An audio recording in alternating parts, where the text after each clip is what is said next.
Watu zaidi ya 100 wamethibitishwa kupoteza maisha kufuatia mafuriko makubwa yaliyotokea usiku katika kijiji cha Kasaba kilichopo wilaya Fizi mashariki mwa Jamhuri ya Kidemokrasia ya Kongo.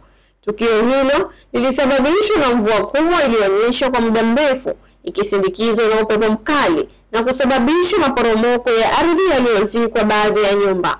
Kwa mujibu wa mkuu wa wilaya ya Fizi, Sami Kalonji, amesema kuwa tukio hilo limeacha majonzi makubwa kwa wananchi hao na kupoteza makazi na mali zao, na baadhi ya maeneo matatu ya kijiji hicho yamefukiwa na tope nzito na juhudi za kuokoa zikiendelea. Amesema kuwa kazi ya uokoaji inatekelezwa kwa ushirikiano kati ya wakazi wa eneo hilo na maafisa wa shirika la Msalaba Mwekundu, kwa baadhi ya watu wakitafuta miili ya wapendwa wao kando ya ziwa Tanganyika kwa hofu kubwa aliyokuwa nayo, wenda baadhi yao wamesombwa na maji waliishia ziwani. Mimi ni Ashura Mzee, Mshindo TV.